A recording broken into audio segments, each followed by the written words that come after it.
Y hay bastante, y hay 60 y tantos, 70. Empezamos.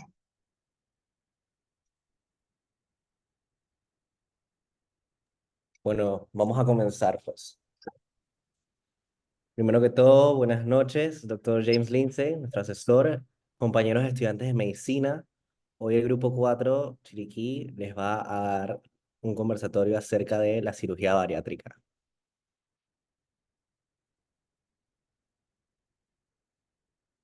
Para comenzar esta conversatorio, tenemos que saber que la obesidad es una enfermedad crónica caracterizada por la acumulación de tejido adiposo excesivo en relación a la altura y el peso evaluado mediante el índice de masa corporal.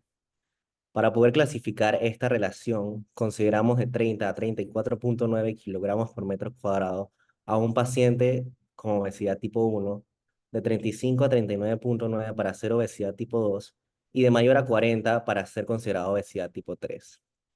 Todos estos datos son importantes ya que según la Organización Mundial de la Salud, la obesidad predomina más en mujeres que en hombres y en el mundo hay aproximadamente 650 millones de adultos obesos y hasta 42 millones de niños menores de 5 años con obesidad, de los cuales los hispanos y los afroamericanos poseen las tasas más altas de esta enfermedad. Siguiente, por favor.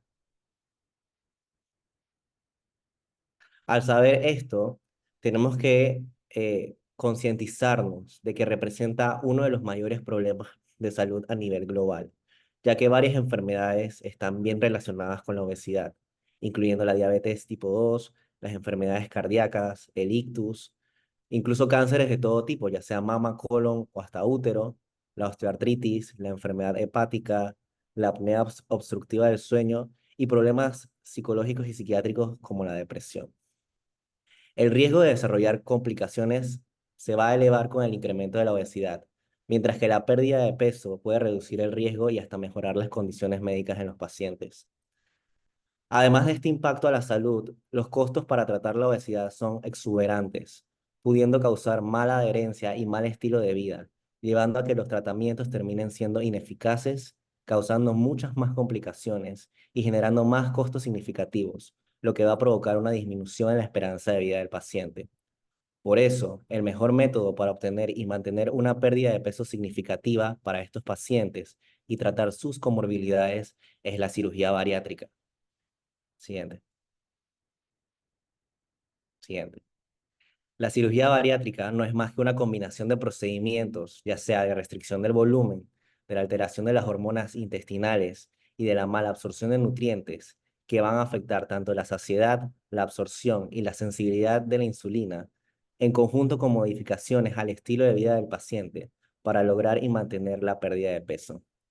Es necesario la vigilancia permanente con estos pacientes de parte de un equipo multidisciplinario, ya sean cirujanos, psicólogos y nutricionistas, para que se proporcione una extensa educación en su estilo de vida. Y por eso vamos a dar esta charla. Siguiente. Bueno, siguiendo con las generalidades, hay que comentar que no solo existe un solo tipo de cirugía bariátrica, sino que existen diferentes tipos de procedimientos bariátricos que todos tienen como finalidad la pérdida de peso. Y estos procedimientos se van a clasificar dependiendo del mecanismo mediante el cual se induce la pérdida de peso, siendo esta clasificación las cirugías bariátricas restrictivas, las malabsortivas y las mixtas. Siguiente. Comenzando con los procedimientos restrictivos, como su nombre lo dice, estos van a ser los procedimientos que van a reducir la capacidad del estómago, lo que va a provocar una disminución en la cantidad de alimento que la persona puede ingerir y al mismo tiempo va a generar un aumento en la sensación de saciedad. En este grupo de técnica restrictiva tendremos ejemplos como la manga gástrica, que es el procedimiento restrictivo más usado, la banda gástrica, que también es muy utilizado, pero cada vez va más en desuso, el balón gástrico y la aplicatura gástrica. Este último siendo un procedimiento que todavía no ha sido avalado, sino que sigue en la investigación. Para comentar un poco sobre los beneficios y las ventajas, más específicamente sobre esta técnica, es que sobre los beneficios, esta técnica va a ser menos agresiva que los otros dos tipos de técnicas y que por ende va a tener un menor riesgo de complicaciones graves como de efectos secundarios. Por otra parte, por desventajas, entendemos que estas técnicas inducen una menor pérdida de peso y que, depende del procedimiento, se necesita un seguimiento y un ajuste, como puede ser la banda gástrica. Siguiente. Por otra parte, los procedimientos mal absortivos van a reducir la absorción de nutrientes al desviar una parte significativa del intestino delgado, limitando así la cantidad de calorías y nutrientes que el cuerpo puede absorber. Dentro de este grupo de técnica de procedimientos está la devilación biliopancreática y el switch duodenal. Como beneficios tendríamos que estas técnicas son muy efectivas a la hora de la pérdida de peso y que la recuperación a largo plazo es mínima. Y que además existe la mejoría o la desaparición total de enfermedades asociadas a la enfermedad. Por otra parte, tendríamos como desventajas que este tipo de intervenciones son muy complejas y por ende puede tener posibles efectos secundarios como puede ser diarreas o vómitos. También otra desventaja de las técnicas malabsortivas es que pueden producir una mala absorción de algunas vitaminas y minerales. Siguiente. Y por últimas técnicas tendríamos las técnicas mixtas, que como se podrán imaginar, estas combinan elementos de las cirugías restrictivas y de las malabsortivas. Estas reducen tanto la capacidad del estómago para contener alimento como la absorción de calorías y nutrientes al modificar el intestino. Como ejemplo de estas técnicas tendríamos el bypass gástrico en Y de Rux y el bypass gástrico de una anastomosis, también llamado mini bypass. En cuanto a los beneficios de esta técnica, es que es muy efectiva en la pérdida de peso y que además no tiene tantas porcentajes de complicaciones como puede ser la técnica malabsortiva. Y además que la recuperación de peso a largo plazo es mínima. Como desventajas, tendríamos que también esta es una técnica de intervención compleja y que también puede producir malabsorción de nutrientes y vitaminas. Siguiente, por favor. Pero en general hay que saber que al ser cirugía bariátrica, todos estos procedimientos van a tener un mismo objetivo y que ciertamente estos procedimientos se van a parecer entre sí y por ende van a compartir beneficios y riesgos en común. Para mencionar algunos de estos, tendríamos que de beneficios es la finalidad principal de esta cirugía sería la pérdida de peso y otros beneficios serían el impacto en otras condiciones médicas, como puede ser la diabetes o la hipertensión, también la disminución o cese de medicamentos, también tendría una mejora en la fertilidad, un alivio en el dolor articular, beneficios psicológicos y sociales, y por ende en general una mejora calidad de vida. Sobre los riesgos y complicaciones se estará hablando más profundamente más adelante por mis compañeros, pero para darles un pantallazo sobre cuáles pueden ser los riesgos, serían el sangrado, las infecciones, la diarrea, el síndrome de dumping, el leak de anastomosis, la malnutrición y obstrucción intestinal. Siguiente. Ahora bien, si bien sabemos y como mencionó mi compañero anteriormente, la cirugía bariátrica tiene diversos efectos positivos sobre múltiples enfermedades metabólicas, entre las que tenemos las dislipidemias y las estatosis hepáticas. Entonces no es algo exclusivo de la obesidad. Estos son factores que tenemos que tener en consideración a la hora de identificar a qué pacientes podemos recomendarles o ofrecerles, perdón, la cirugía bariátrica. Entonces, este tipo de intervención quirúrgica se le debe ofrecer a los pacientes que primeramente se encuentren 100 libras por encima de su peso ideal o que presenten un índice de masa corporal por encima de 40, con o sin comorbilidades que puedan tener una mejoría clínica con la pérdida de peso. De igual forma, a los pacientes que presenten un índice de masa corporal igual o mayor a 35, que puedan tener una mejoría clínica con dicha pérdida de peso. Se debe tener en consideración los adolescentes de 16 años o más. Se establece un rango entre 16 a 75 años y es necesario tener una consideración especial con los adolescentes y los pacientes jóvenes. De igual forma, es esencial que los pacientes hayan presentado múltiples intentos de pérdida de peso fallidos y estos han debido de ser supervisados por el médico. Siguiente, por favor. Siguiente, por favor. De igual forma, el paciente debe comprender las implicaciones de la cirugía bariátrica. Debe ser consciente en tanto de los riesgos como de los beneficios de la cirugía. Se debe presentar un riesgo operatorio estable, aceptable, tanto para el paciente como para el procedimiento en sí mismo. De igual forma, se debe tomar en consideración la condición psicosocial del paciente, que sea estable, y los pacientes que fuman no son candidatos para la cirugía hasta que dejen el hábito por un periodo de tiempo considerable previo a la cirugía. Siguiente, por favor. Ahora bien, la evaluación preoperatoria es llevada a cabo por un grupo multidisciplinario donde se pueden incluir al cirujano bariátrico, se puede incluir medicina interna, psicología, nutrición. Siguiente, por favor. Ajá. Entonces, en la evaluación preparatoria el paciente va a asistir a diversas consultas donde tenemos la consulta con el cirujano bariátrico. Este es el cirujano que va a llevar a cabo la cirugía. Entonces, en dicha cita, perdón, se realizará la historia clínica pertinente y se determinarán los exámenes necesarios previos a la cirugía. De igual forma, se van a evaluar las comorbilidades del paciente y se va a llevar a cabo la formulación del plan de manejo. Entonces, este plan de manejo se elabora en conjunto con los demás doctores. Entonces, se va a determinar el procedimiento quirúrgico a realizar y los cuidados postoperatorios que deberá tener el paciente. Entonces, de igual forma, el paciente va a acudir a una consulta con medicina interna, quienes ayudarán en lo que sería la conducta a seguir y las tomas de decisiones, además de la prescripción y ajuste de los medicamentos de acuerdo con las comorbilidades que pueda presentar el paciente y la resolución de estas. Entonces, de igual forma van a hacer la prescripción de soportes vitamínicos y van a dar seguimientos con paraclínicos tanto a las comorbilidades previamente conocidas del paciente y de las nuevas complicaciones que se puedan presentar más adelante. Entonces, ellos deben de tener en consideración las condiciones patológicas previas del paciente, haciendo sus correcciones prequirúrgicas necesarias con el fin de poder llevar al paciente hacia la cirugía de la mejor forma generalmente hablando. Entonces, también deben de hacer seguimiento de las patologías conocidas para hacer los cambios pertinentes de acuerdo con la evolución de las mismas y también deben de estar pendientes de prevenir y de detectar complicaciones que se puedan presentar más adelante en el paciente. La consulta con psicología también es necesaria porque, como mencioné anteriormente, es importante que estos pacientes se encuentren estables emocionalmente. Entonces, para nosotros es necesario conocer el perfil emocional del paciente y tenemos que buscar si su enfermedad o su obesidad, en este caso, no es producto de algún desequilibrio emocional, ver si el paciente presenta trastornos alimenticios.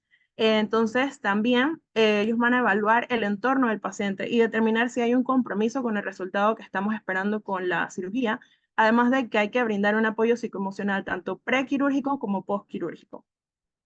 Y por último, tenemos la consulta con nutrición, que de igual forma es necesaria porque necesitamos conocer los hábitos alimenticios del paciente y estimar lo que sería su consumo calórico. Entonces, hay que hacer la elaboración de un plan de recuperación nutricional y de dietas tanto prequirúrgicas como postquirúrgicas. Hay que evaluar la condición del paciente en base a lo que sería su peso y su talla. Esto se realiza antes del procedimiento para poder determinar las posibles metas que tenemos con él y hay que brindarle al paciente información sobre los posibles riesgos nutricionales postquirúrgicos que pueda presentar.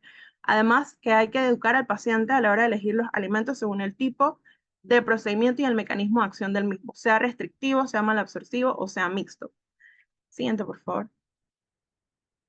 Entonces, en la dieta prequirúrgica es sumamente importante ya que está comprobado que reducir el peso de nuestros pacientes previo a la cirugía va a tener muchos beneficios para él.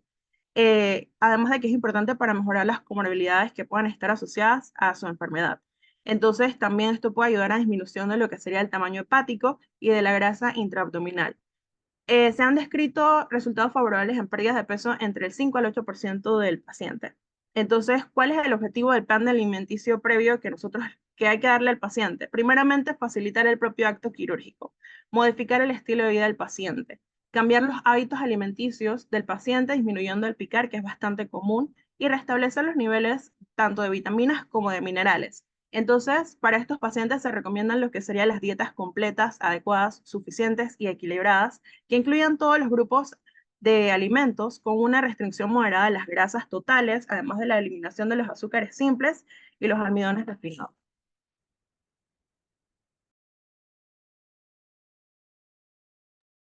Siguiente. Bien, a modo de cápsula, vamos a determinar cuáles son el procedimiento principales según la técnica. Siguiente, por favor. Primero tenemos la técnica restrictiva. En la mano izquierda tenemos primero que todo la manga gástrica, que consiste en eliminar el 80% aproximadamente del estómago mediante una gastrectomía longitudinal.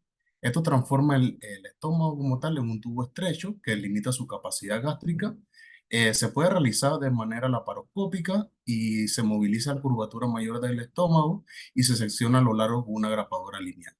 Y en la mano derecha tenemos la banda gástrica ajustable, que esta consiste en un procedimiento bariátrico mínimamente invasivo. El mismo se coloca una banda de silicona alrededor de la parte superior del estómago y esto crea una pequeña bolsa gástrica que limita la ingesta de alimentos y prolonga la sensación de saciedad. Esta misma está conectada a un puerto subcutáneo mediante un tubo, lo que permite ajustar el diámetro inyectando o retirando la solución salina. Siguiente, por favor. En la mano izquierda tenemos el balón gástrico. Este también es una técnica restrictiva. La misma consiste en un dispositivo de silicona que se coloca temporalmente en el estómago.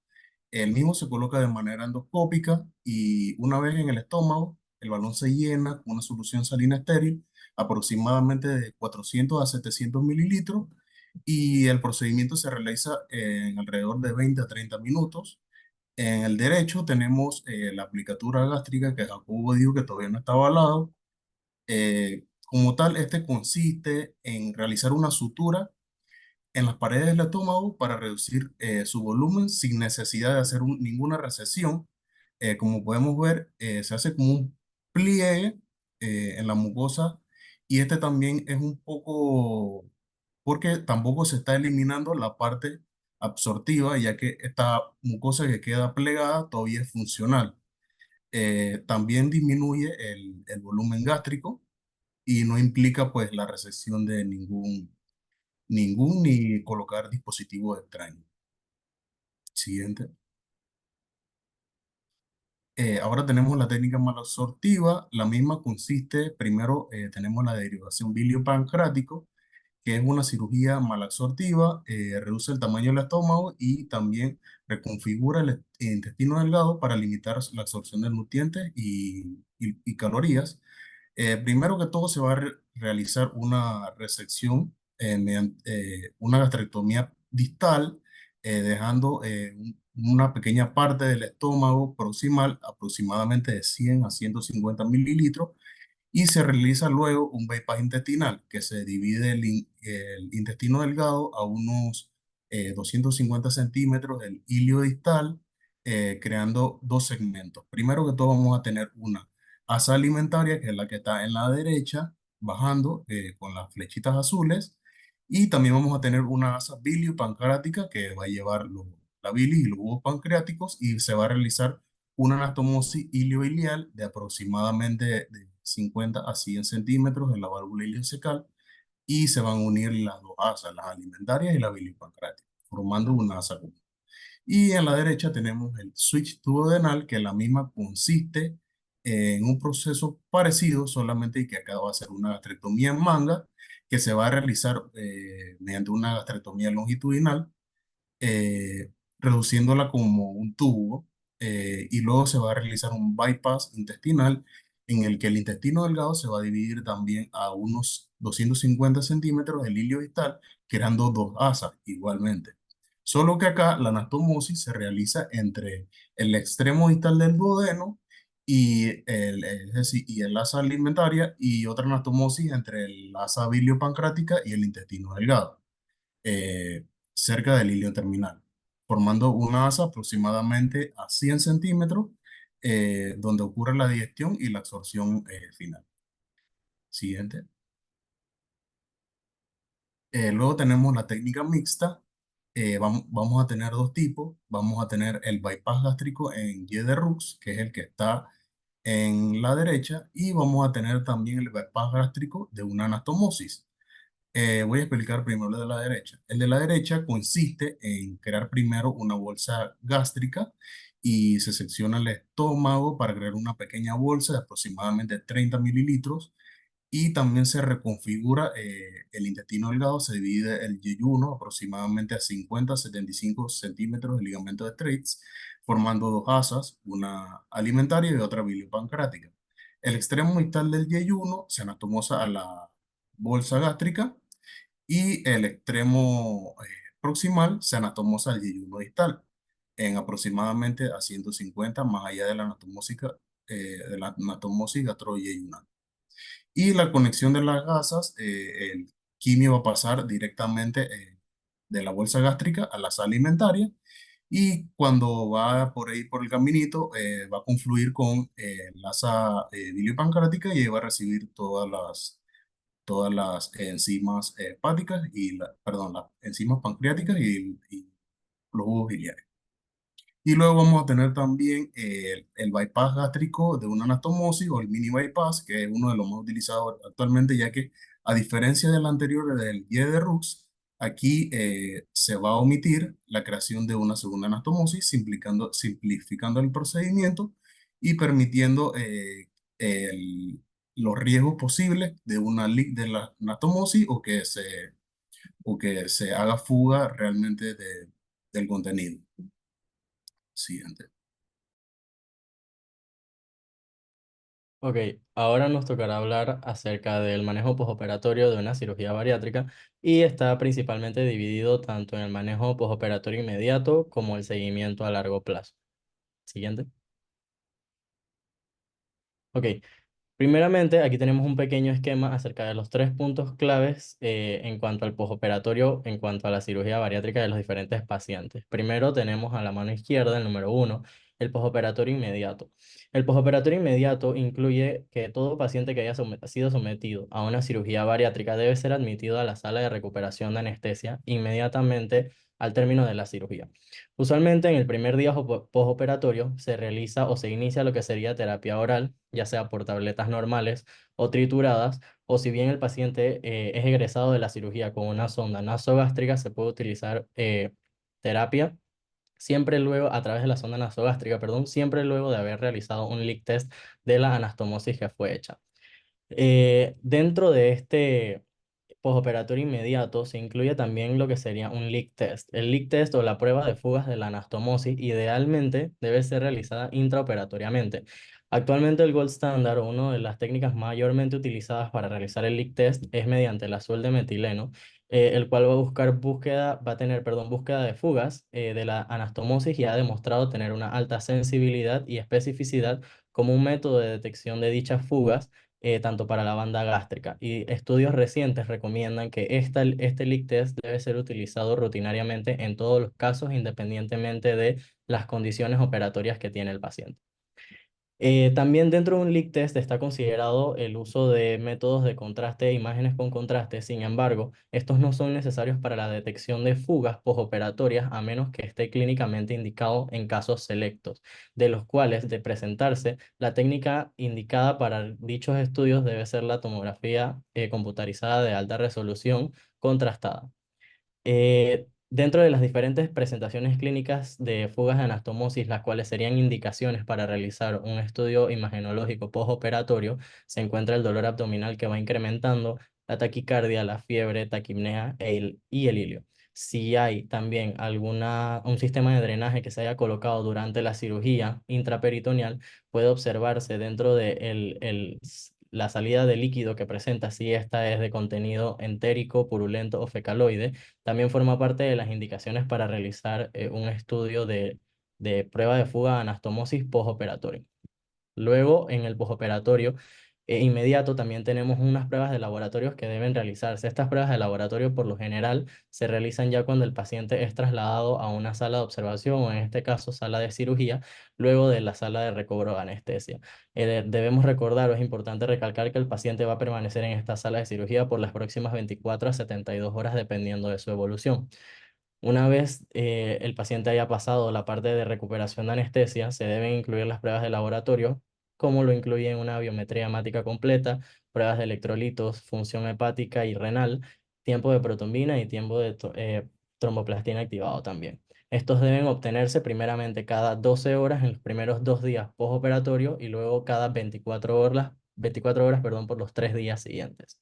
En caso de ser necesario, también en cuanto al manejo postoperatorio, se puede considerar la aplicación de oxígeno por cánula nasal, igualmente teniendo en cuenta que debe de calarse en los momentos oportunos. Cabe resaltar que los problemas respiratorios en el postoperatorio de los pacientes de cirugía bariátrica son una complicación bastante común en el inicio de este periodo postoperatorio. Entre los factores de riesgo que aumentan la probabilidad de complicaciones respiratorias se encuentran comorbilidades, como en particular lo son las neuromusculares, las pulmonares o las cardíacas. Igualmente, en el postoperatorio inmediato, hay un alto riesgo de trombosis venosa profunda, para lo cual se aconseja que se le brinde al paciente con terapia profiláctica luego de una cirugía de esta índole.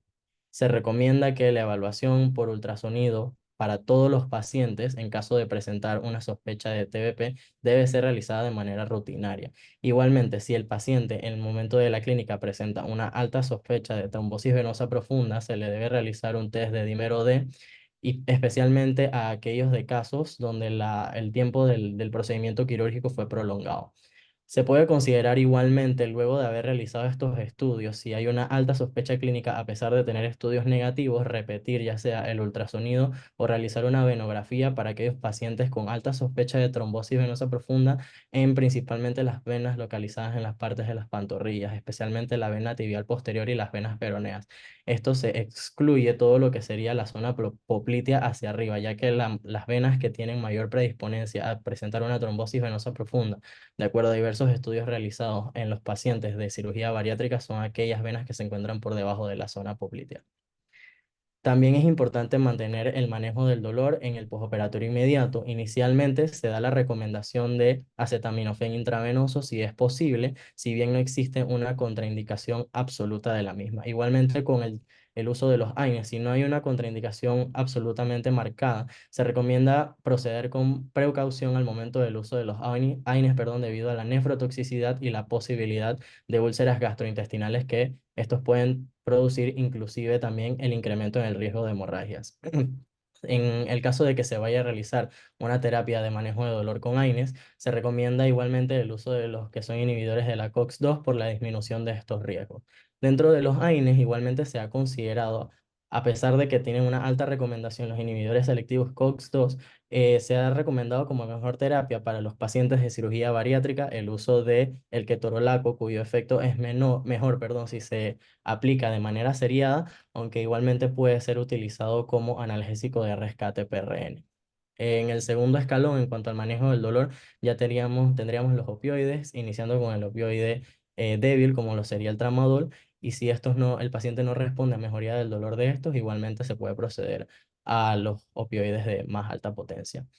Ya pasando un poco al postoperatorio tardío, igualmente dentro de los exámenes de laboratorios previamente mencionados que deben realizarse y que se van a detallar a continuación, se tiene también que tener en consideración siempre buscar la posibilidad de tener líquida anastomosis en caso el paciente presente alguno de los síntomas clínicos previamente mencionados. El manejo de la herida del sitio quirúrgico, esta debe ser mantenida cubierta por lo menos 48 horas luego de la cirugía, a menos que haya una evidencia clara de que la herida puede estar infectada, como es la posibilidad de visualizar manchados o sangrados en los apósitos. En caso de esto, se recomienda descubrir la herida para tener una mejor evaluación y así plantear el próximo plan para el manejo. Igualmente, la higiene pulmonar por el riesgo de las complicaciones pulmonares, como mencioné previamente, la mantención de la hidratación, el mantenimiento, perdón, de la hidratación mediante líquidos intravenosos, y es muy importante a las 24 horas, ya si es posible y es tolerable por el paciente, iniciar la deambulación para ayudar con el proceso de recuperación. Luego del alta hospitalaria, igualmente tenemos dos puntos especiales o muy específicos, que sería la dieta y el monitoreo de complicaciones. Principalmente hablando un poco de la dieta, luego del cuarto al sexto día postoperatorio se le puede considerar dar salida al paciente si no ha presentado mayores complicaciones, siempre con una dieta, preferiblemente dieta blanda, pero es válido darle egreso al paciente con una dieta líquida, siempre explicándole que debe tener un monitoreo muy cercano de su hidratación. Aproximadamente luego de la segunda, tercera semana postoperatorio, se puede iniciar un cambio gradual en la dieta a blanda o corriente, teniendo en cuenta que el promedio de ingesta calórica para estos pacientes debe ir entre 400 a 800 kilocalorías por día durante el primer mes postquirúrgico y teniendo en cuenta que la ingesta de glucosa debe irse reduciendo paulatinamente. Siguiente, por favor.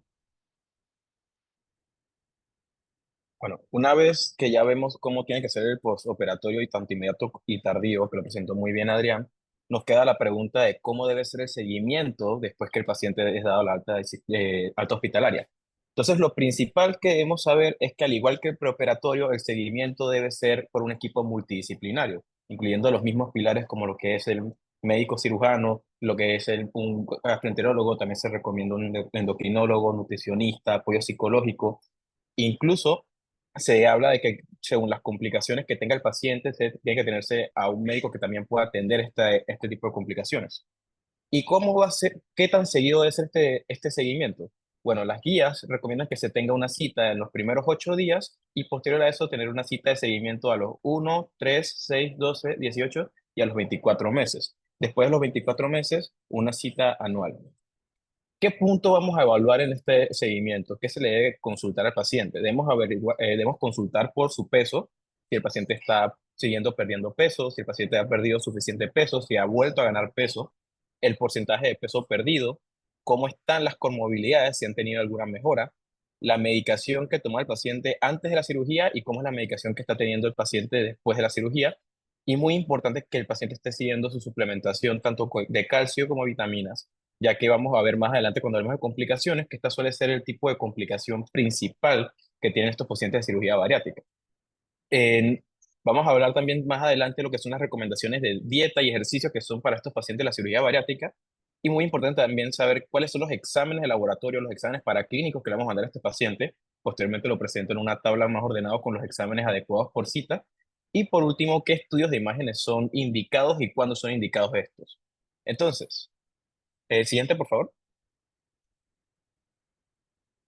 Respecto a los exámenes paraclínicos que tenemos que investigar, primero vamos a tener el BHC, las pruebas hepáticas, la glucosa del paciente, la creatinina y los electrolitos, que vamos a ver que aparece tanto en el preoperatorio como en las citas del primer mes y tercer mes. A partir de los 6 meses se recomienda también ver la cinética de hierro, la vitamina B12, el folato, el calcio, los niveles de paratormona, la vitamina D y la albúmina y se mantienen estos laboratorios hasta los 24 meses, donde vemos que ya se agregan otros laboratorios que ponen como opcionales en esta guía, como son la vitamina A, el zinc, la densidad ósea y la vitamina B1, pero en otras guías también ponen que las ponen como cirugías que sí son indicadas. Siguiente, por favor. Respecto a los estudios de imagen, tenemos dos consideraciones principales. La primera es que tenemos que realizar una ecografía hepatobiliar a los 6 y a los 12 meses postoperatorios. En esta lo vamos a hacer para poder descartar lo que es una posible colelitiasis. Y respecto a los estudios de imágenes contrastados, se deben hacer solamente en casos especiales, como podría ser la ganancia o pérdida insuficiente de peso.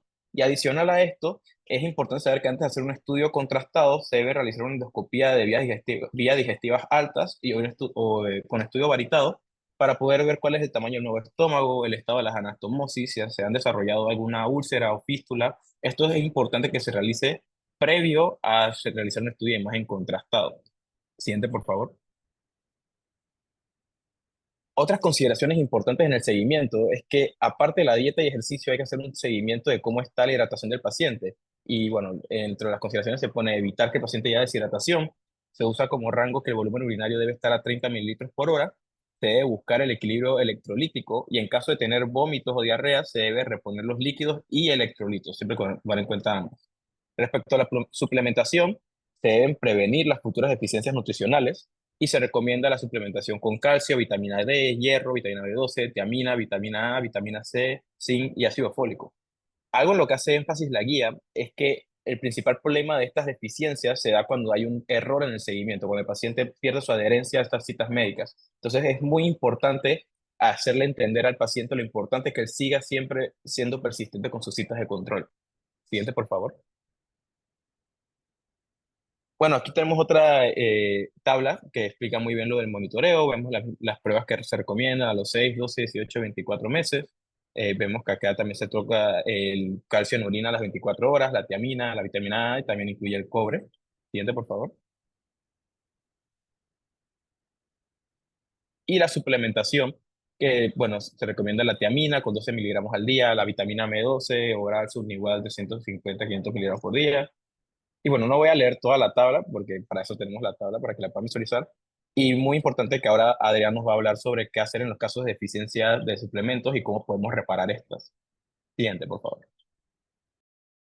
Listo, gracias, Augusto. Como mencionó Augusto, hablaremos ahora a continuación acerca del manejo de la deficiencia de todos estos micronutrientes que Augusto nos explicó cuáles son las diferentes terapias que nosotros tenemos que tener inmediatamente luego de una cirugía bariátrica.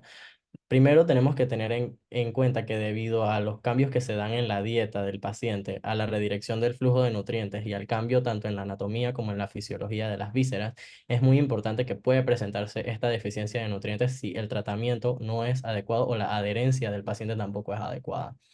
Es importante recalcar que a todos estos pacientes que presentan o que pasan por un procedimiento de quirúrgico bariátrico, tienen que tener en consideración que van a tener o van a necesitar una suplementación de por vida acompañado de un monitoreo adecuado y que deben cumplir con ambas.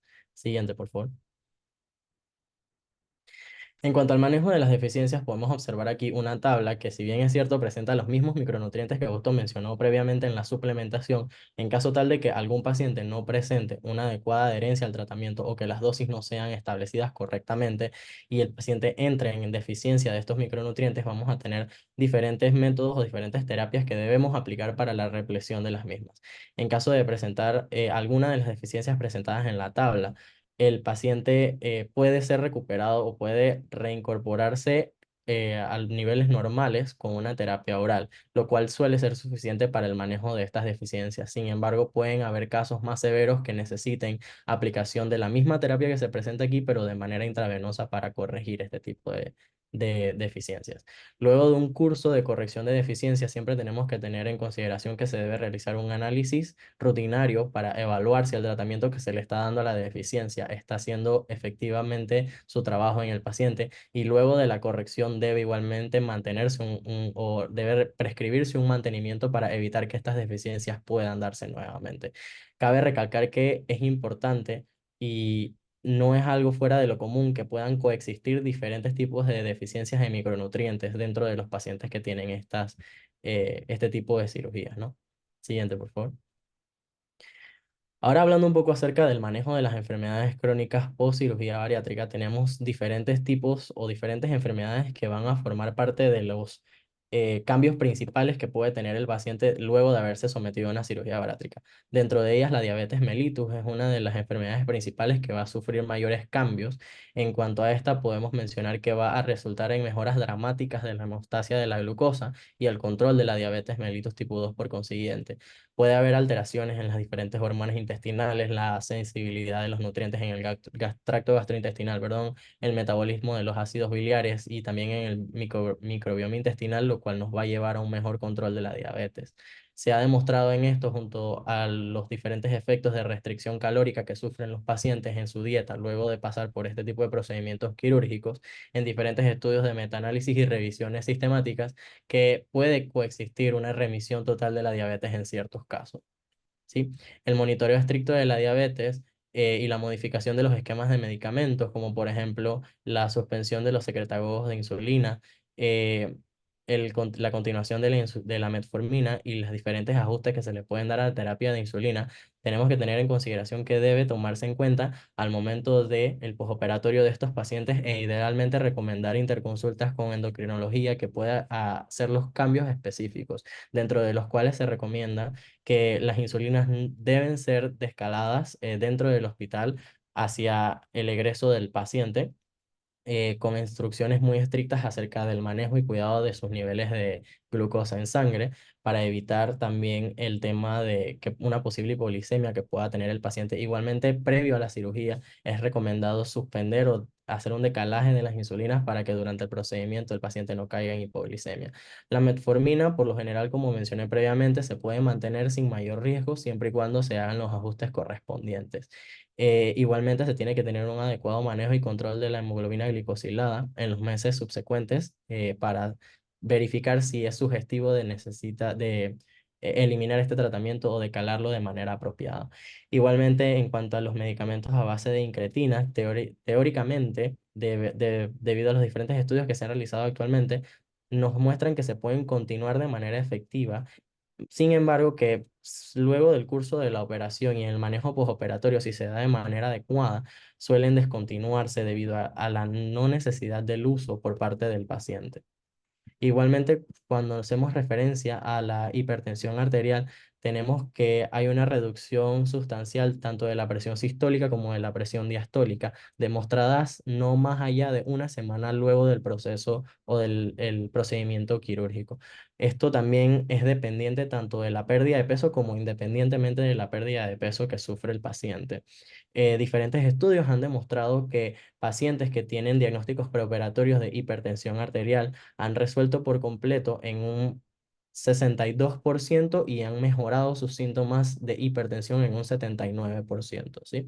De todas formas, es igualmente necesario mantener el ajuste con la terapia junto con el monitoreo cercano para poder evaluar si el tratamiento que se le daba al paciente preoperatorio necesita sufrir o pasar por un lapso, un ajuste de calaje para poder asegurar ese control de la hipertensión adecuada, teniendo en consideración que la cirugía va a afectar al paciente en su proceso postquirúrgico y que probablemente vaya a tener una mejoría exponencial de la sintomatología, lo cual vaya a necesitar un ajuste de la terapia que presentaba de manera preoperatoria. Siguiente, por favor. También tenemos una de las enfermedades crónicas más comunes que sufren un gran cambio luego del procedimiento quirúrgico, que sería la dislipidemia, que han demostrado tener una mejoría debido al cambio de la dieta a diferentes factores, tanto endocrinos como inflamatorios, al metabolismo de los ácidos biliares y potencialmente también debido al cambio en el microbioma intestinal. Dentro de estos estudios se ha demostrado que la hiperlipidemia puede tener una mejora en el 79% de los pacientes postquirúrgicos, la hipercolesterolemia en un 71% de los pacientes y la hipertrigliceridemia ha demostrado en diferentes estudios mejorar en 82% de los pacientes que sean sometidos a una cirugía bariátrica. Sin embargo, el mantenimiento de la terapia para el efecto o la enfermedad de dislipidemia en estos pacientes por lo general debe mantenerse a lo largo de su vida. A pesar de tener este tipo de mejorías, siempre tenemos que tener en consideración que debido a todos los factores que mencioné previamente, debe mantenerse un manejo y un control muy cercano de la progresión de la enfermedad crónica en estos pacientes para poder realizar los ajustes adecuados. Sin embargo, siempre es recomendable, de acuerdo a las guías actuales, mantener la terapia para el tratamiento de la dislipidemia debido al riesgo cardiovascular aumentado que presentan los pacientes en este tipo de patologías. Igualmente, al tener una mejora en los síntomas o en la enfermedad luego de haber pasado por el proceso quirúrgico, es bien reconocido que el riesgo cardiovascular puede disminuir, sin embargo, va a mantenerse presente, por lo cual es una de las principales indicaciones para mantener la terapia con la dislipidemia. Igualmente hacemos o recalcamos que el ajuste de medicamentos es necesario para este tipo de pacientes porque como ya mencioné previamente, todos van a tener diferentes adaptaciones al proceso postquirúrgico que han sufrido, ya sea por alteraciones endocrinas, por alteraciones tanto anatómicas como fisiológicas que van a modificar el curso de su enfermedad crónica actual y siempre debe mantenerse un control cercano para poder ir ajustando continuamente las terapias que presentan estos pacientes. Siguiente, por favor.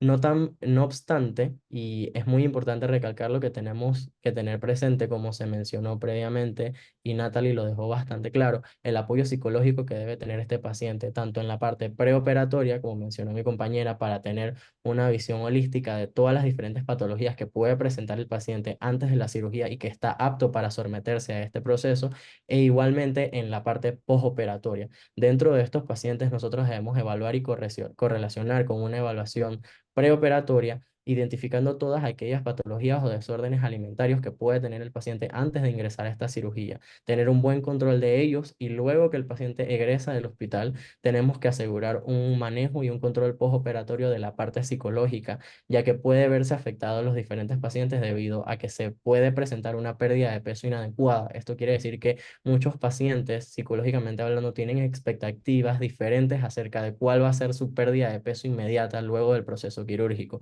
Y al no cumplir con los estándares que ellos mismos se han colocado, pueden caer en diferentes circunstancias o pueden presentar obstáculos para mantener un adecuado control postquirúrgico.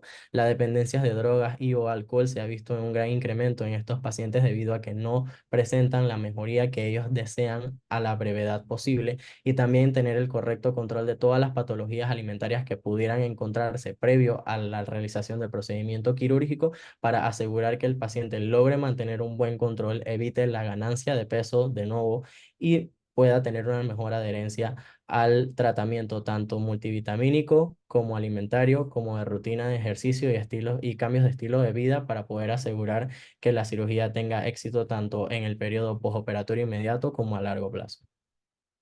Siguiente. Ahora les hablaremos sobre las complicaciones de cirugía bariátrica. Siguiente. Primero hablaré de algunas complicaciones tempranas que pueden presentar un paciente por cirugía bariátrica. El sangrado postoperatorio es una complicación temprana de la cirugía, como vemos en la imagen de un sangrado postoperatorio. Se puede presentar tanto hemorragia peritoneal como una hemorragia intraluminal, que sería dentro de la cavidad gástrica. También podría presentarse una infección del sitio quirúrgico, que puede ser en el área de la incisión o en la cavidad abdominal. Y también se pueden presentar fugas anastomóticas. Siguientes. Aquí tenemos un video de una fuga en la línea de grapas eh, en una cirugía de bypass gástrico, en este caso una manga gástrica. Las fugas anastomóticas en sí son fugas de contenido intraluminal desde el sitio de la anastomosis quirúrgica entre dos vísceras huecas. Suele ocurrir de 5 a 7 días postoperatorio. Tenemos ahora al ladito la imagen de cómo sería la cirugía de manga gástrica, como se había explicado en un inicio, y en el video se puede apreciar cómo se da la fuga en toda la línea de las grapas. Siguiente.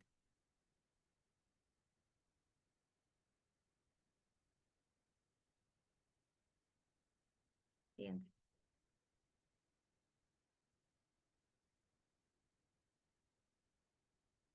Ok. De las complicaciones tardías hablaré de hernias internas, estenosis y colelitiasis, y más adelante sobre también complicaciones tardías, pero por procedimiento. La estenosis se trata de un estrechamiento de la luz del estómago que causa una dificultad en el tránsito y en el vaciamiento del mismo. Además, da un riesgo de obstrucción, y también el aumento de la presión en el estómago excluido puede provocar perforación, lo que se asocia con malos resultados. La colelitiasis en estos pacientes, la formación de los cálculos biliares es una complicación tardía y tiene un alto riesgo de presentarlo. Como tiene un alto riesgo, antes de la cirugía se debe hacer un ultrasonido de hepatopancreato biliar, y así también se les realiza la colecistectomía y evitamos esta complicación. Las hernias internas es cuando se protruye un órgano interno a través de una abertura dentro de la cavidad peritoneal, en este caso una adhesión quirúrgica. Tenemos a la hernia de Petersen, que es un tipo de hernia interna que ocurre después de la cirugía bariátrica, específicamente un bypass gástrico en Y de Rux. Se forma cuando una porción del intestino delgado protruye a través de un defecto o espacio en el mesenterio. Siguiente. Ok, aquí tenemos complicaciones por procedimiento. En cirugía de banda gástrica ajustable, si tenemos un paciente con dolor epigástrico, náuseas, vómitos, disfagias o dispepsia, podemos pensar en un desplazamiento del anillo de la manga. En la imagen podemos ver la imagen de arriba, podemos ver un bypass gástrico con desplazamiento de anillo, y endoscópicamente podemos apreciar una anastomosis amplia, una impactación alimentaria y obstrucción debido a la compresión causada por el anillo. Este se puede retirar o recolocar. Si presenta reganancia de peso, dolor abdominal, úlceras o abscesos, podemos pensar en una migración del anillo. En la imagen de abajo se puede apreciar la migración del anillo por visión endoscópica. Si presenta erosiones subcutáneas, difícil acceso al reservorio, se podría pensar en un desplazamiento o infección del reservorio. Siguiente.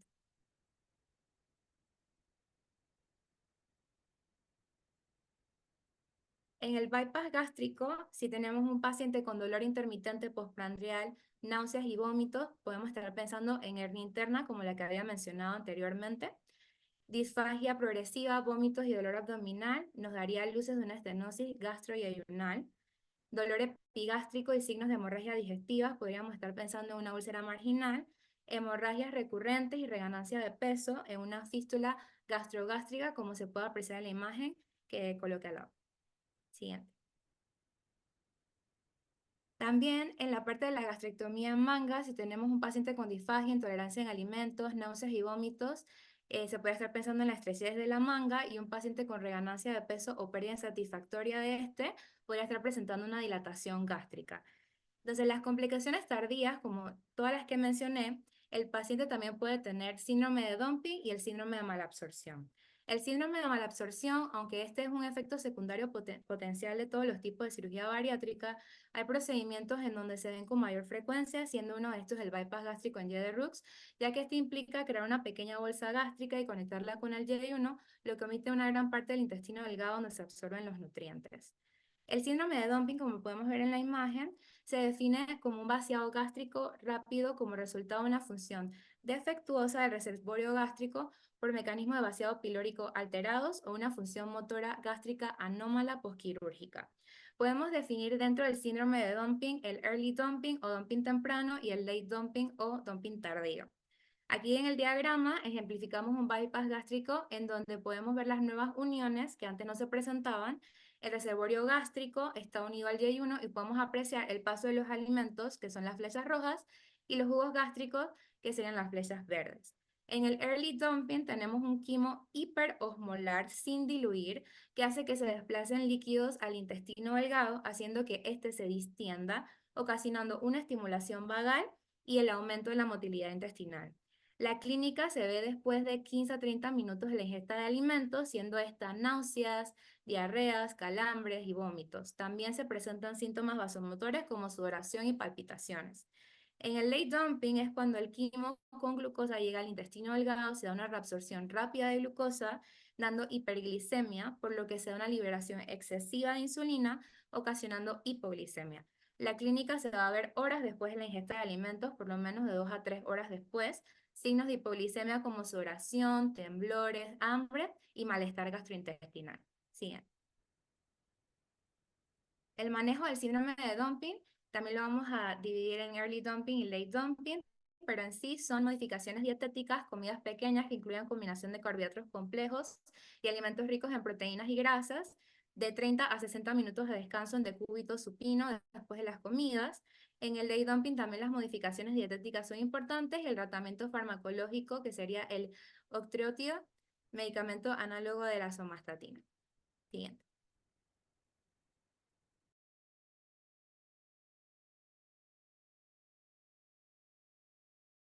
Bien, siguiente.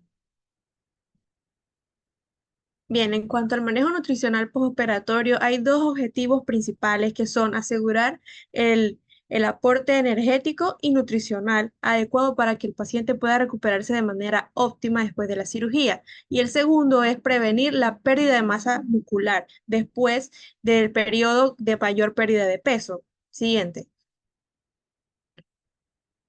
Vamos a ver la composición nutricional de la dieta que deben seguir los pacientes en el postoperatorio, y debe estar compuesta de los macronutrientes como son las proteínas.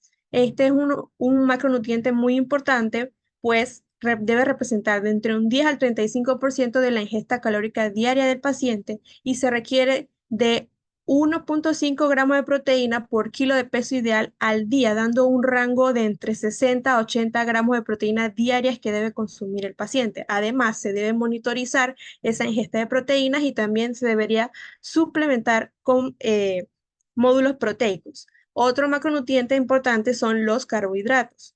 Sí, es cierto que se recomienda que se ingieran de entre 90 a 100 gramos de carbohidratos al día en el postoperatorio temprano, pero ya después de un año se recomienda que se incremente de entre 100 a 130 gramos por día. El asunto con los carbohidratos, más los carbohidratos simples, es que deben de consumirse de forma restringida, pues su aporte calórico puede enlentecer la pérdida de peso, y también pueden producir síndrome de dumping. Siguiente. Otro macronutriente importante son las grasas El asunto con las grasas es que ellas tienden a enlentecer el vaciado gástrico y también agravan los síntomas de reflujo gastroesofágico, y también su aporte calórico enlentece la curva de pérdida de peso y también favorece la reganancia de peso, por lo que la ingesta de la grasa no debe superar los 20 gramos al día. Y estas grasas que debe consumir el paciente deben ser mayoritariamente grasas insaturadas, aceites vegetales, fuentes de ácidos grasos esenciales y de vitaminas liposolubles. En cuanto a la fibra, en el postoperatorio temprano hay una mala tolerancia a la fibra insoluble que está en legumbres, en algunas verduras y en cereales integrales. Pero en cuanto a la fibra soluble, esta sí es más tolerada tempranamente, pero en cuanto el tiempo va pasando, el paciente va teniendo mayor tolerancia a la fibra, por lo que ya se pueden ir reintroduciendo la fibra insoluble. Siguiente. La dieta postoperatoria tiene una característica y es que va progresando por etapas. En la etapa número 1 es la dieta de líquidos claros, que empieza desde las 24 horas posteriores a la cirugía hasta 2 a 3 días postoperatorios. Algunos ejemplos de alimentos que puede consumir el paciente son consomés, caldos, jugos de frutas claros, bebidas hidratantes. De allí vamos a la etapa 2, que empieza entre los días 3 y 4 postoperatorios hasta los días 10 a 14 postoperatorios, y esta es una etapa de líquidos completos. Aquí puede tomar sopas claras licuadas de verduras, jugos claros de frutas, pero sin azúcar, sin agregarle fructosa. Puede comer compotas de fruta.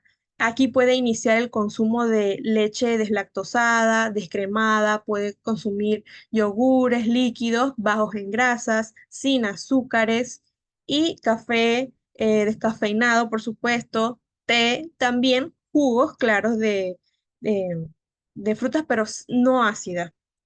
En la etapa 3, que es la etapa de la dieta de semisólida, ella inicia después de los 14 días postoperatorios, y aquí el paciente puede consumir quesos bajos en grasa, puré de papas, puede consumir frutas y verduras, pero sin cáscara, sin semillas. Se prefieren las zanahorias, los mangos, las manzanas, el durazno. Puede consumir puré de papa, puré de plátano, y aquí también puede iniciar a consumir proteína de origen animal.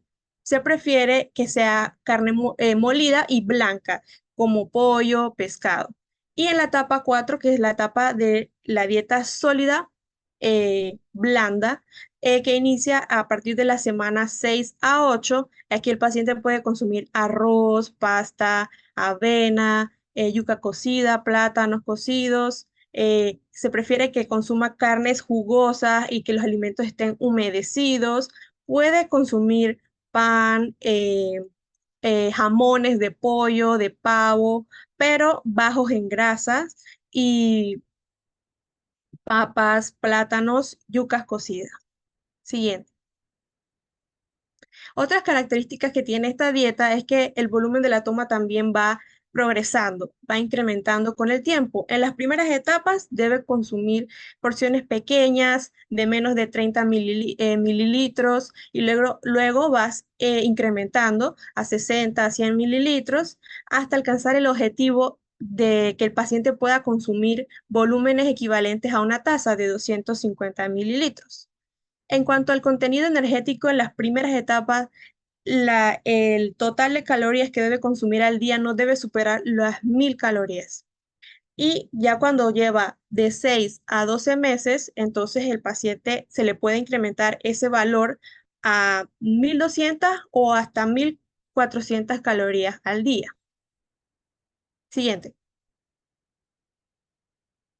En cuanto a las recomendaciones de la actividad física, durante el postoperatorio hay muchos cambios metabólicos y hay un efecto no deseado, que es la utilización de la proteína muscular como un generador de energía para generar la energía. Entonces, en casos extremos, esto puede llevar a una atrofia muscular en el paciente. Entonces, la mejor forma para contrarrestar este efecto no deseado es la actividad física. Aquí hay que hacer un énfasis y es que la actividad física aquí no tiene el objetivo de perder peso, sino que el objetivo de la actividad física aquí es de estimular al músculo, de fortalecerlo y además de eso, adicional, al hacer actividad física generas bienestar emocional, hay liberación de serotonina, endorfinas, adrenalina y eso mejora el estado de ánimo del paciente. Entonces, según las guías de las sociedades de endocrinos, de anestesiólogos, se recomienda que a todos los pacientes, a menos que esté contraindicado específicamente, a todos hay que recomendarles de que hagan actividad física. ¿Cuál actividad física? Pues aerobia moderada, de un mínimo de 150 minutos por semana con un objetivo ideal de 300 minutos por semana o más. Y esto también incluye al entrenamiento con fuerza de 2 a 30 minutos y 3 veces por semana. Siguiente.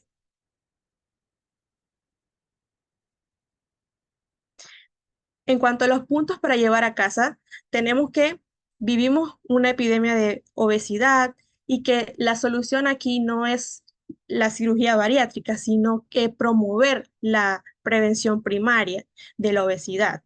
Y sabemos que esta es una enfermedad que debemos manejar de manera multidisciplinaria entre cirujanos, internistas, nutricionistas. Hay indicaciones para poder realizarse la cirugía bariátrica. Y no se debe hacer esta cirugía a pacientes que no tengan y que no cumplan con las indicaciones. Tenemos que saber y recordar que hay complicaciones tempranas y tardías. Las tempranas, los sangrados, las fugas anastomóticas y las tardías, los síndromes de dumping, las hernias, las estenosis. Y tener en cuenta el manejo nutricional, que es bien importante en el postoperatorio. Y estos pacientes recordar suplementar las deficiencias nutricionales, las vitaminas. El mensaje aquí es que no es solo estética, esto es salud, hay que promoverla. Siguiente. Estas son nuestras referencias bibliográficas. Siguiente. Gracias.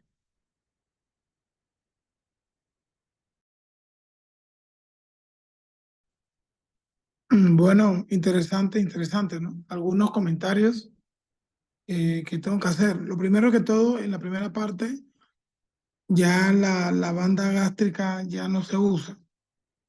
Lo mencionaron, ya está en desuso casi el 100%, ¿no? Entonces también las eh, cirugías más frecuentes son el slip gástrico, porque lo bien mencionaron, la manga y el bypass, ¿no?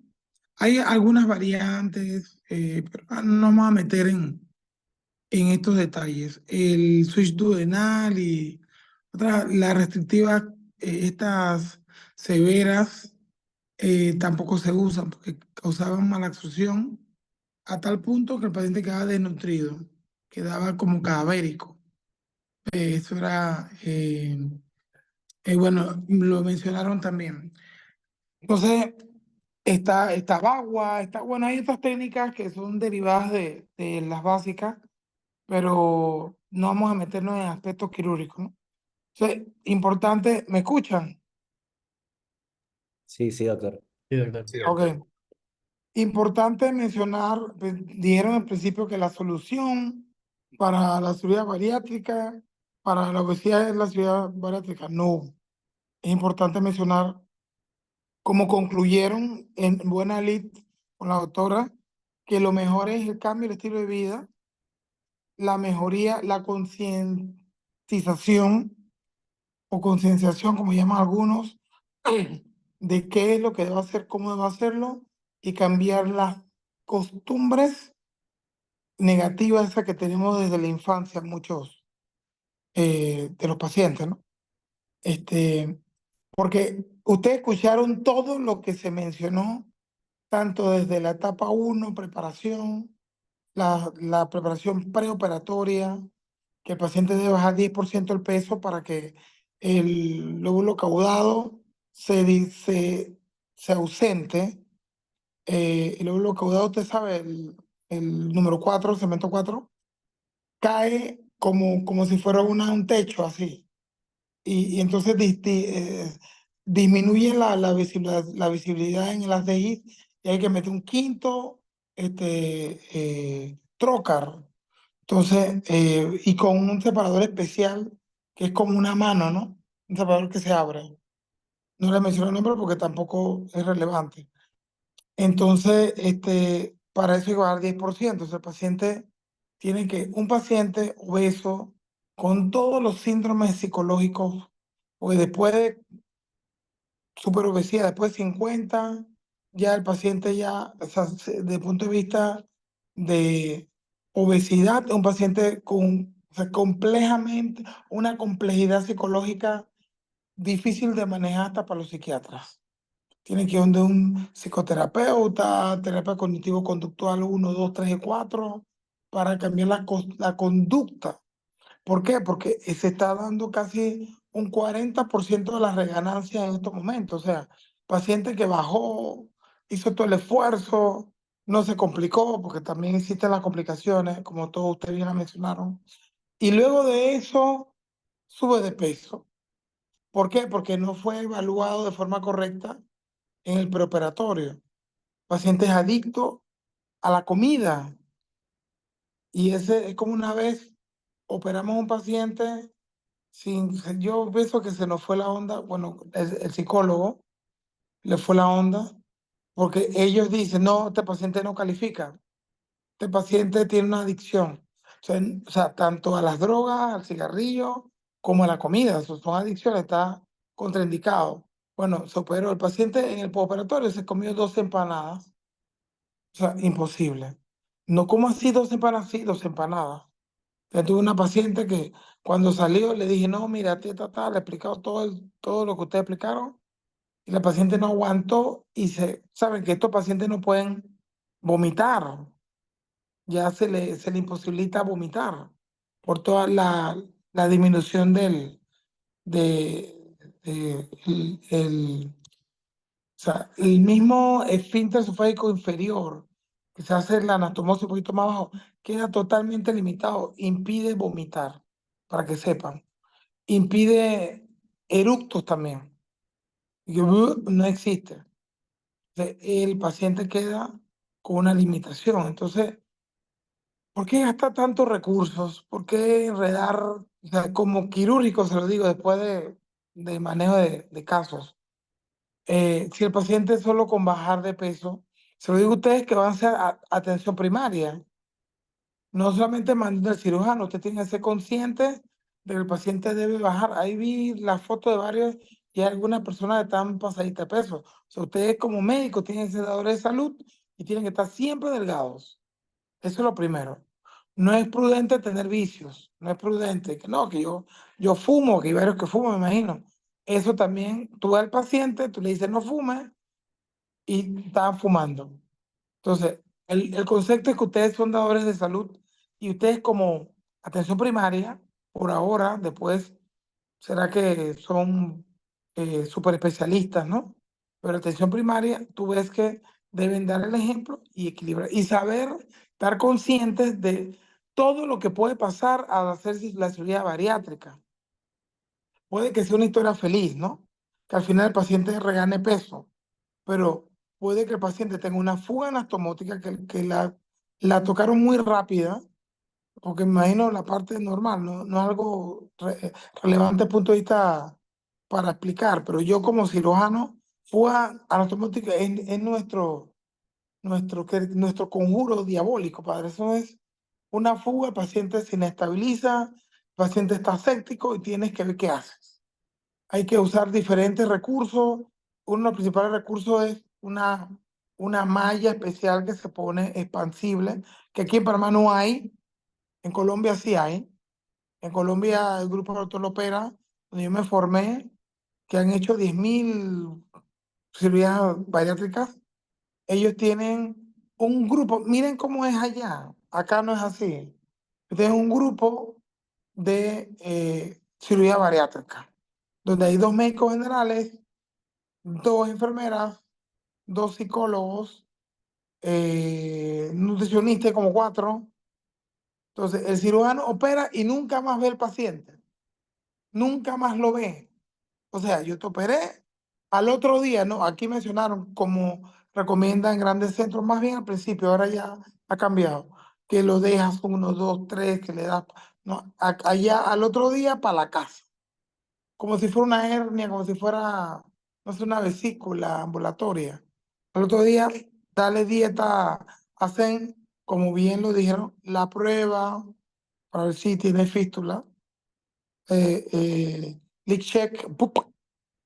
Usualmente se hace con medio hidrosoluble, porque transoperatorio sí se hace con azul de metileno, para ver si hay una fuga, y ahí mismo se ve y ¡pum! Se refuerza, ¿no? Usualmente se hace estructura manual, intracorpórea. Y luego de eso, ya tú al otro día le haces un trago ovario, ya ni se hace trago perdón, medio hidrosoluble, porque es tanta la casuística que ya allá los cirujanos operan bailando cumbia. Textualmente se lo digo, ¿ah? Yo creí que, wow, increíble, pero bueno, así es, cuando hay mucha casuística. Entonces, cuando hay una complicación, ¿quién se encarga? El gastroenterólogo. Pregúntale a un gastroenterólogo aquí si se va a encargar. Te quieren ver, te ven la cara y te empiezan a hablar mal de ti. O sea, el cirujano carga con todo, la A, la B, la Z. Eso es desgastante. Por eso aquí se están apenas en la ciudad hospitalaria, se está apenas formando grupo después de que Panamá fue uno de los bastiones de Latinoamérica. Fue el que empezó, el doctor César León.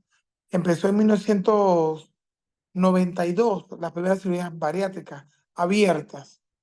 ¿Conocen al doctor de León? Imagino que algunos lo conocen. Bueno, él era el catedrático cuando yo estuve con ustedes sentado ahí en otro lado. Eso fue en 1900 nunca, ¿no? Uno no menciona esa edad Bueno, fue en 90 y qué, 97.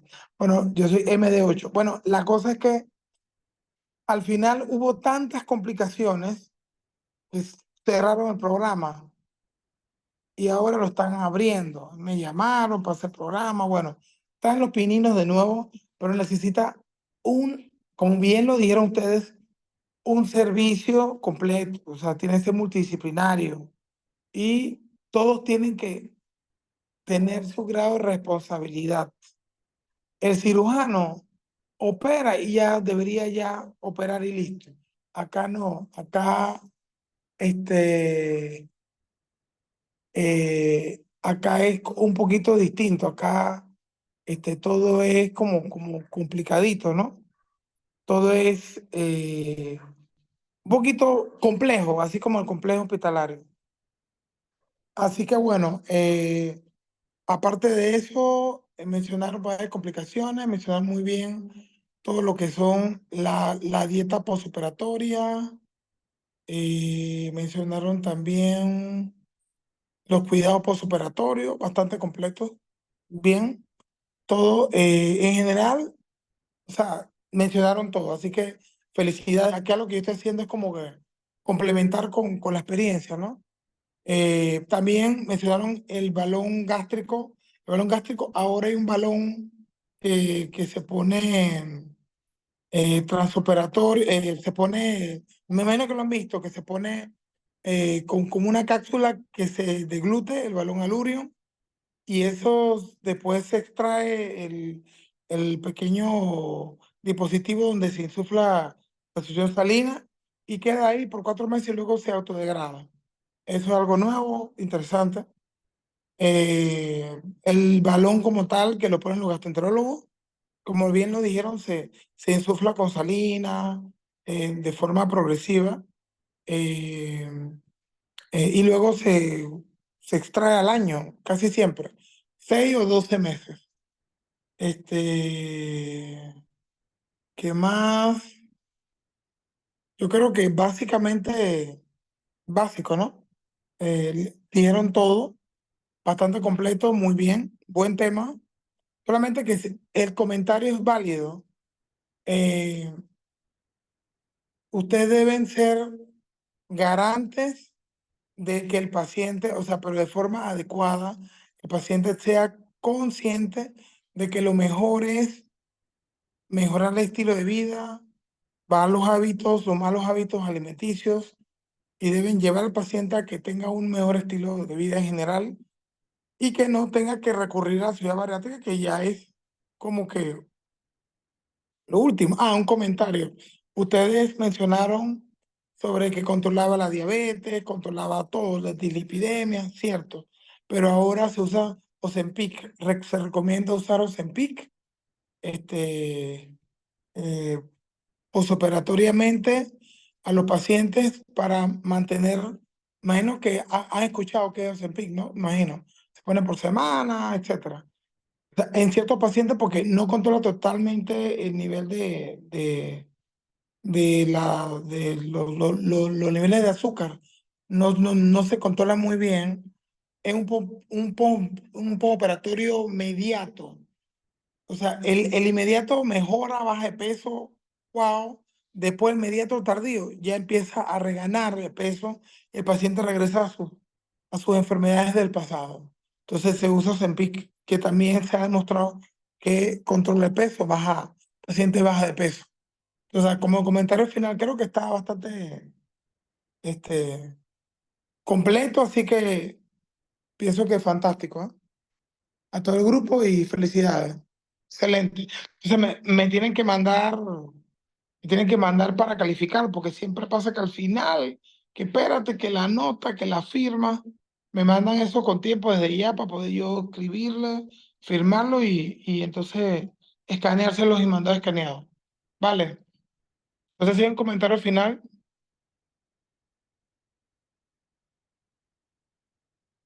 ¿Se entendió todo lo que dije y todo? Imagino el grupo completo, ok. Doctor, sí se entendió. Gracias por los comentarios. Sí, importante, no tener la cirugía bariátrica como lo primero, no. Lo primero que ustedes controlen el metabolismo del paciente. Cuando ya el paciente obviamente ya perdió el control y su vida está en riesgo, porque hay una, como me mencionaron, no es para estética. Bueno, ahora lo usan para estética. Tienen 34, 33 y se hacen cirugía bariátrica. Entonces se hacen sleep y el paciente baja de peso y chuleta. ¿Y en qué quedamos? Después el paciente queda con su limitación de por vida, porque como lo dijeron, tienen que tomar sus suplementos de por vida. Entonces no es que no, mañana y después paro, no. Y el paciente hay complicaciones como el dumping, que bien lo mencionado, temprano tardío, como los líquidos, bueno, las que son inmediatas, la caída de cabello, déficit de zinc, magnesio, cobre, manganeso, padre. Hay de todo, entonces, eso hay que manejarlo. Pero entonces ustedes tienen que estar claros en esto, ¿no? Tema que tienen que estar claros. Así que bueno, comentario final. Creo que después sigo hablando y como que me exagero. Así que, porque este es un mundo. Pero ustedes lo tocaron como pregrado y está correcto, ¿no? Como debe ser. Así que bueno, me comentan si hay alguna pregunta final.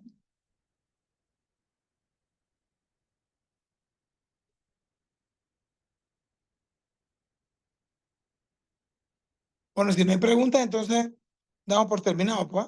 Súper, todo bien, felicidades a todo el grupo.